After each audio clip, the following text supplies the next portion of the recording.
Shalom, selamat malam, salam sejahtera untuk kita.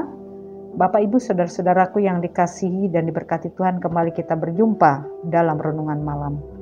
Adapun firman Tuhan yang menjadi renungan kita pada saat ini terdapat di dalam kitab Perjanjian Lama, yaitu kitab Keluaran pasal yang ke-19 ayat 7-20. Namun pada malam hari ini saya akan mengambil 2 ayat untuk menjadi dasar renungan kita, yang saya baca demikian bunyinya. Tuhan berfirman kepada Musa, "Pergilah kepada bangsa itu, kuduskanlah mereka pada hari ini dan besok. Mereka harus mencuci pakaian mereka. Menjelang hari yang ketiga mereka harus bersiap, sebab pada hari ketiga Tuhan akan turun di depan mata seluruh bangsa ini di Gunung Sinai." Demikian firman Tuhan. Bapak Ibu saudara-saudaraku yang dikasihi Tuhan, melewati perikop ini, melalui Musa, Tuhan menyampaikan kepada orang-orang Israel ketetapan dan peraturan yang harus dituruti dan harus diikuti oleh bangsa Israel sebelum Tuhan menampakkan diri kepada mereka.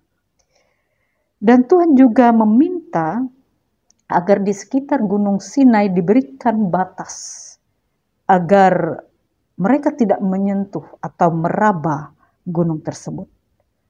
Bapak Ibu yang kasih Tuhan, hal ini bukan tanpa alasan. Karena ketika mereka melanggar, maka mereka akan mengalami kematian. Apabila mereka melewati batas, mereka akan binasa. Dan sebelumnya Tuhan juga meminta bangsa Israel berjanji. Kita melihat di dalam ayat yang ke-8, seluruh bangsa itu menjawab bersama-sama, "Segala yang difirmankan Tuhan akan kami lakukan."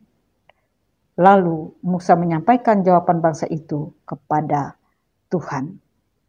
Sampai akhir perikop ini, Israel masih menepati janji mereka kepada Allah. Nah, saudara-saudaraku yang kekasih di dalam Tuhan kita Yesus Kristus, ketika seseorang ingin menepati janji, tentu perlu komitmen terhadap janji tersebut. Sebab tanpa komitmen, pasti kita tidak akan mampu untuk memegang janji kita.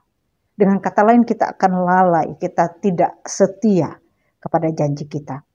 Nah, komitmen inilah yang membuat kita tetap teguh pada janji dan tujuan, meskipun kita harus diperhadapkan dengan tantangan, dengan cobaan, dengan pergumulan di dalam hidup kita. Nah, Bapak Ibu yang kekasih di dalam Tuhan kita Yesus Kristus, banyak hal yang tentunya membutuhkan komitmen dalam kehidupan kita. Yang pertama adalah bagaimana kesetiaan kita kepada Allah di dalam Yesus Kristus. Banyak kali kita sebagai anak-anak Tuhan, sebagai orang-orang percaya, kita tidak setia, tidak komitmen pada janji iman kita kepada Tuhan.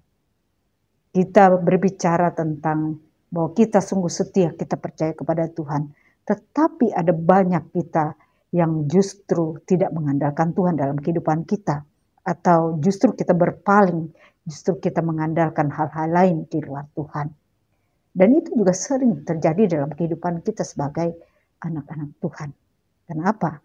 Karena kita berjanji, saya akan mengikut Tuhan, tetapi kita tidak komitmen di dalam janji kita itu. Itu yang pertama. Demikian yang kedua, bahwa kita sebagai umat manusia juga, dengan sesama kita umat manusia, ambillah contoh dalam kehidupan kita, di dalam kehidupan berumah tangga. Kita sudah berjanji di hadapan Tuhan dan jemaatnya, sebagai sepasang suami istri, untuk memegang janji nikah kita. Dan janji itu sudah kudus dan mulia melewati pernikahan.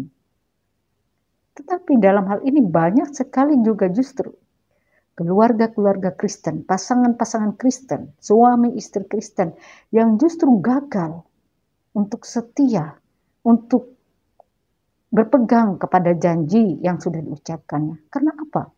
Karena tidak ada komitmen antara pasangan ini. Kalau sejak awal mereka memiliki komitmen, maka tentunya di dalam kehidupan rumah tangganya, mereka tidak akan pernah berpaling dari pasangannya. Mereka akan tetap berlaku setia terhadap pasangannya apapun yang terjadi.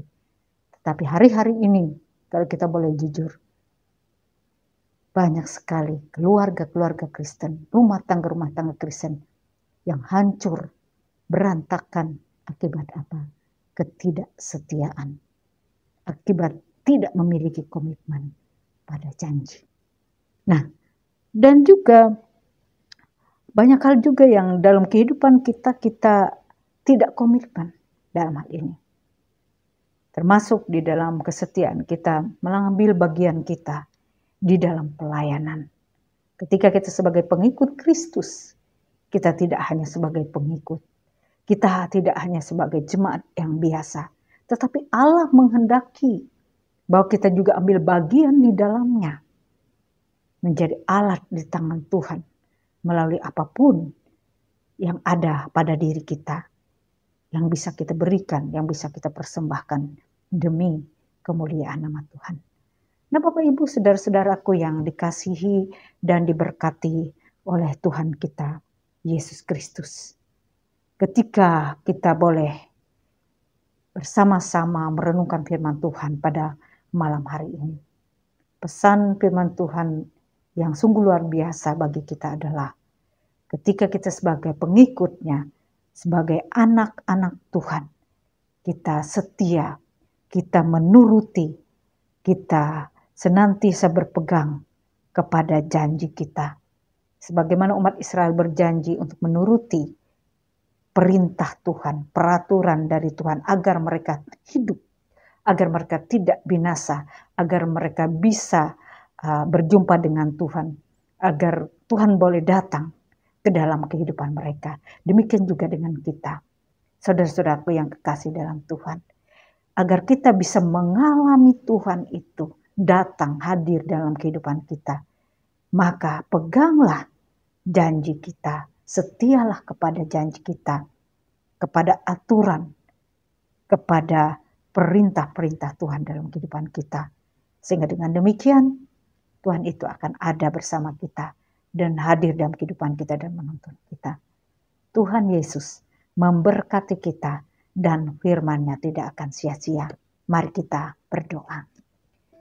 Bapa, di dalam nama Yesus kami bersyukur Tuhan buat malam hari ini. Kami telah belajar dari sebagian firman-Mu. Pesan firman Tuhan yang begitu mendalam dan memberkati hidup kami.